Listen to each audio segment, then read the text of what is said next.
Et si aujourd'hui, le véritable pouvoir ne se négociait plus, mais s'imposait en bâtissant chez soi? Au Burkina Faso, on ne mendie plus le respect. On se l'accorde en se traitant avec dignité.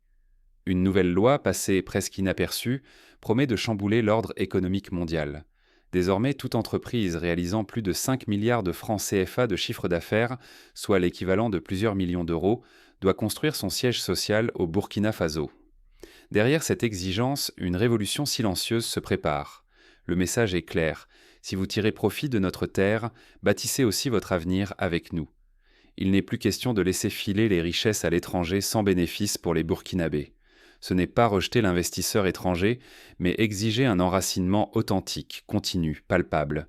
Jusqu'ici, les grandes entreprises exploitaient des ressources et marchés locaux, tout en localisant sièges, emplois qualifiés et bénéfices ailleurs. Les populations voyaient passer la prospérité sans jamais la toucher. Les élites économiques restaient dans lointaines, invisibles. Prenons l'exemple de la filière coton, qui fait vivre des centaines de milliers de familles burkinabées. Les sociétés internationales achetaient le coton brut, l'exportaient, puis le transformèrent à l'étranger, captant l'essentiel de la valeur ajoutée.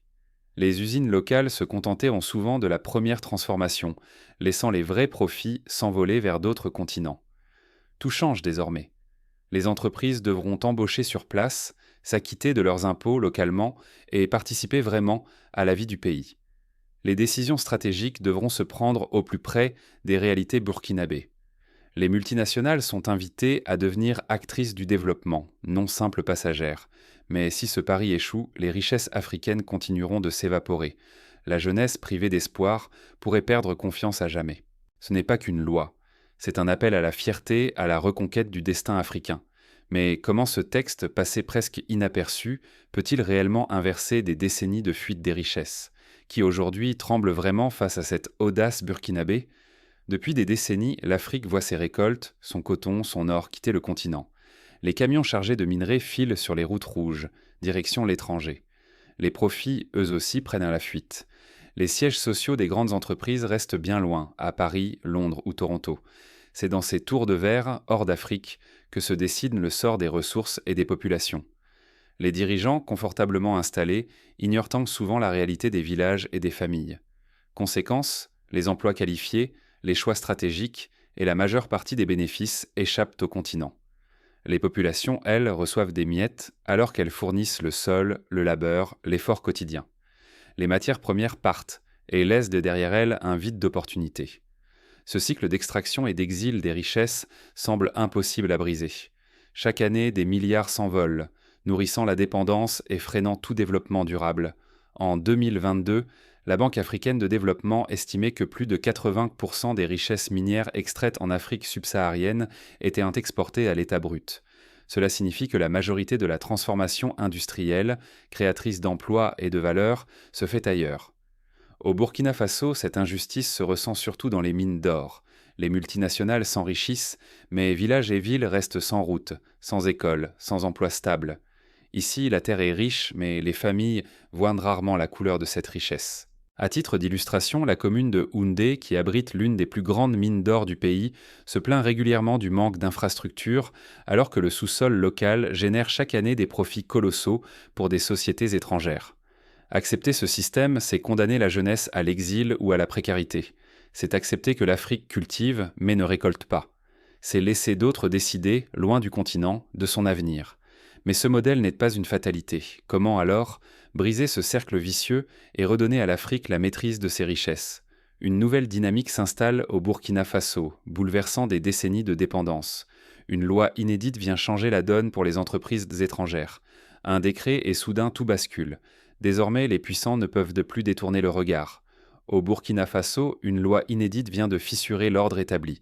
Toute entreprise réalisant plus de 5 milliards de francs CFA de chiffre d'affaires doit désormais installer son siège au Burkina Faso, et non plus ailleurs. Ce n'est plus une question de symbole, c'est une présence imposée. Installer son siège ici, c'est embaucher des Burkinabés, payer ses impôts sur place, intégrer pleinement l'économie du pays. Fini l'époque où l'on pouvait engranger les profits, puis s'envoler loin des regards, loin des responsabilités. Les choix stratégiques ne se feront plus à Paris, à Toronto ou à Hong Kong, mais dans les rues et les bureaux de Ouagadougou. Les dirigeants devront affronter la réalité du terrain, écouter les communautés, comprendre l'enjeu quotidien derrière chaque décision. Ce tournant est crucial. Pour la première fois, la dignité et la responsabilité économique ne sont plus un vœu pieux, mais une obligation légale. C'est un transfert de pouvoir, subtil mais irréversible.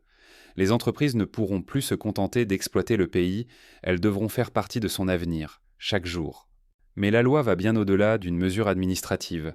Elle envoie un signal fort à la jeunesse africaine. Vous pouvez exiger le respect, vous avez le droit de bâtir ici, chez vous. Elle prouve qu'un leadership courageux ne s'arrête pas au discours. Il agit même face à des intérêts gigantesques. Regardons ce qui s'est passé ailleurs. En 2010, la Tanzanie a promulgué une loi obligeant les compagnies minières à négocier la transformation locale d'une partie du diamant extrait. Résultat, les emplois dans le secteur du polissage et de la joaillerie ont augmenté et des PME locales ont pu se développer. Le Burkina Faso, en imposant l'ancrage physique des sièges, va encore plus loin. Il ne s'agit pas seulement de transformer la matière, mais de déplacer le centre du pouvoir décisionnel. Bien sûr, le risque existe. Certains groupes tenteront sans doute de contourner la règle, et le Burkina Faso pourrait subir des pressions, voire des représailles. Mais le choix s'est posé. Mieux vaut affronter la tempête la tête haute que céder sa dignité et ses richesses dans l'ombre. Ce texte légal, en apparence anodin, pourrait bouleverser des décennies de déséquilibre. En imposant la présence, la loi place le respect et la responsabilité au cœur de la croissance. Elle redonne confiance, espoir et offre à toute l'Afrique un exemple inspirant de souveraineté retrouvée. Mais toute avancée de ce genre a un prix. Déjà, dans les coulisses, les réactions s'organisent. Quand un siège sort de terre, c'est bien plus qu'un simple bâtiment qui pousse. C'est un nouveau cœur qui bat pour la ville, une économie qui s'éveille, un futur qui s'invente au centre du pays. Avec cette loi, chaque pierre posée, chaque emploi créé transforme le paysage burkinabé. Dès le premier coup de pelle, ce sont des centaines d'emplois qui surgissent. Ouvriers, ingénieurs, architectes, fournisseurs de matériaux, la chaîne s'active, l'argent irrigue l'économie locale. Autour, les petits commerces fourmillent. Vendeurs de repas, taxis, marchés voient leur clientèle doubler. Prenons l'exemple de la construction du siège d'une grande banque régionale. Lors de la mise en chantier à Ouagadougou, plus de 1000 travailleurs, maçons, menuisiers, conducteurs, cuisiniers, ont été mobilisés durant 2 ans. Les restaurateurs du quartier ont vu leur chiffre d'affaires tripler, les vendeurs ambulants ont écoulé chaque jour des centaines de bouteilles d'eau et de sandwichs, et les artisans locaux ont reçu des commandes inédites pour le mobilier. Mais l'effet ne s'arrête pas là. Quand les portes s'ouvrent, un écosystème de métiers qualifiés prend vie. Gestionnaires, comptables, agents de sécurité, techniciens, informaticiens, autant de voies nouvelles qui attirent la jeunesse vers la formation et l'excellence. Les talents nationaux, longtemps ignorés, trouvent enfin leur place. Plus besoin de partir loin pour avancer. Les opportunités s'installent à la maison. Universités et écoles ajustent leurs programmes. Le rêve d'une carrière stable devient palpable. Ce dynamisme déborde largement les murs du siège. Les entreprises font appel à des fournisseurs locaux, mobilier, vêtements de travail, nettoyage, maintenance informatique. Les petites sociétés burkinabées remplissent leur carnet de commandes, investissent, innovent et embauchent. À Bobo Dioulasso, la société burkinabé de maintenance électrique a vu son effectif doubler après la signature de contrats d'entretien avec 2 nouveaux sièges d'entreprise. Les jeunes diplômés qui peinèrent à trouver un emploi bénéficient désormais d'un marché du travail plus ouvert et dynamique. L'implantation de nouveaux sièges accélère la modernisation des villes. Routes rénovées, meilleure connexion Internet, électricité fiable, de nouveaux quartiers émergent avec logements, boutiques, espaces verts. Toute la cité profite de ce souffle nouveau. L'État récolte aussi les fruits de cette transformation. Grâce à la présence sur le territoire, la collecte d'impôts progresse. Les recettes financent écoles, hôpitaux, routes, apportant des bénéfices directs à la population. Pour donner un exemple concret, la construction du siège d'une société minière à Ouagadougou a permis à la mairie de collecter plus de 100 millions de francs CFA en taxes locales, immédiatement réinjectés dans la rénovation de 2 écoles primaires et dans le pavage de plusieurs rues du quartier. Mais l'impact dépasse le matériel. Voir ces sièges grandir nourrit la confiance. La fierté de bâtir son avenir, le sentiment d'agir sur son destin, ce souffle psychologique est le ciment le plus solide d'un vrai changement. Un jeune diplômé de l'université de Ouagadougou témoigne: Avant, je rêvais de partir en France pour trouver du travail. Aujourd'hui, je peux espérer décrocher un poste dans une entreprise qui investit chez nous, qui comprend nos réalités. Bien sûr, le défi est de taille. La réussite ou l'échec déterminera la capacité du Burkina Faso à sortir du cycle de dépendance. Mais pour la première fois, depuis bien longtemps, l'espoir prend une forme concrète, visible, partagée. Reste à savoir comment ces sièges transformeront le quotidien, bien au-delà des chiffres et des bilans. Le pari de la souveraineté s'écrit aussi dans les détails de la vie de tous les jours. Cette loi n'est pas qu'un texte burkinabé, c'est un manifeste pour tous ceux qui rêvent plus grand, bien au-delà des frontières du Faso. Regardons les autres nations africaines. Cette initiative peut inspirer à retenir la richesse sur le continent, à transformer les départs en moteurs de croissance et à stimuler la jeunesse. Chaque pays pourra l'adapter à ses défis pour stopper l'hémorragie des ressources et déclencher une dynamique où l'Afrique investit enfin en elle-même. En Afrique du Sud, la politique de local content dans le secteur ferroviaire a permis la création de milliers d'emplois dans la fabrication de trains et de wagons.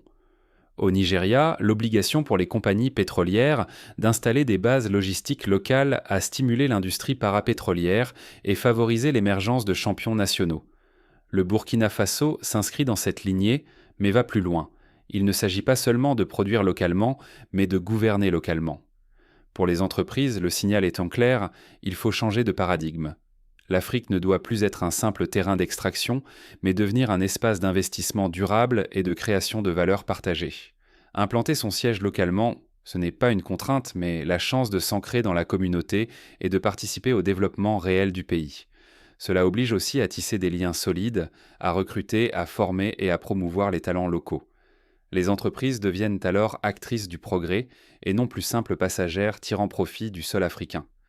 Pour la jeunesse, c'est une chance inédite. Quand les décisions se prennent à Ouagadougou ou à Bamako, et non plus à Paris ou Toronto, les jeunes voient s'ouvrir des perspectives de leadership et d'action. Leur formation, leur créativité et leur engagement peuvent enfin transformer leur vie et celle de leur nation. L'innovation cesse d'être abstraite. Elle devient une route concrète, encouragée par des entreprises présentes et engagées localement. L'espoir prend racine. La souveraineté économique n'est plus un slogan, mais un projet collectif, porteur de fierté. Du chef d'entreprise au jeune diplômé, chacun joue un rôle dans la construction d'un avenir choisi. Les recettes fiscales augmentent, les infrastructures grandissent, la confiance s'élève à chaque étape franchie. Mais attention, ignorer cette dynamique, c'est risquer de rater le renouveau africain. Ceux qui ne saisissent pas cette vague resteront spectateurs du changement. Sommes-nous prêts à écrire ce nouveau récit africain ? Pour comprendre comment cette loi pourrait transformer la réalité sur le terrain, il faut regarder de plus près ce qui change concrètement pour les Burkinabés. Quels nouveaux possibles s'ouvrent et quels défis restent à relever ? Imaginons une jeune femme entrepreneur à Ouagadougou qui, grâce à ses nouveaux sièges, décroche un contrat de fourniture de mobilier de bureau. Son entreprise triple son chiffre d'affaires en 2 ans, permettant l'embauche de 5 jeunes du quartier et l'ouverture d'un atelier supplémentaire. Ce type de scénario, hier encore rare, pourrait se multiplier dans tout le pays. Il suffit parfois d'une seule loi enracinée dans la bonne terre pour que des murs se dressent et que l'histoire bascule. Ce n'est pas une révolution qui gronde, plutôt un choix calme, résolu, reprendre le fil de sa dignité. Au Burkina Faso, ce cap s'impose, éclaire l'Afrique entière et rappelle que le respect ne se mendie pas. Il se construit chaque jour, chez soi. Attendre que le monde change n'a jamais suffi. Les décennies passent, les ressources traversent les frontières, mais l'avenir reste prisonnier si personne n'ose poser la première pierre. Ici, une simple loi déplace le centre de gravité. Elle oblige les entreprises à s'ancrer sur la terre qui les nourrit, à croiser le regard de ceux dont elles tirent leur fortune. Pour que cette loi réussisse, il faudra accompagner les entreprises, simplifier les démarches administratives, investir dans la formation et l'infrastructure. Le gouvernement peut créer des zones d'accueil dédiées, offrir des incitations temporaires pour l'embauche locale et encourager les universités à tisser des liens directs avec les nouveaux sièges à installer. Réussir ce pari, c'est transformer la quête de respect en prospérité réelle. C'est faire du sol africain le moteur de son propre destin. L'inspiration n'est plus un rêve lointain, mais un souffle qui rassemble, qui pousse chaque citoyen à croire que, oui, l'histoire peut s'écrire autrement. Chacun a sa part, leader, entrepreneur, travailleur, jeune, ancien. Ce moment exige lucidité, Nul autre ne viendra bâtir le renom de l'Afrique, ni cultiver son avenir à sa place. Il n'est plus question de laisser filer le temps, ni de voir les promesses s'envoler vers d'autres horizons. Le défi est immense, mais l'élan est né. Oser exiger le respect, ancrer la valeur sur la terre, voilà comment l'Afrique deviendra enfin maîtresse de son histoire et de ses ressources.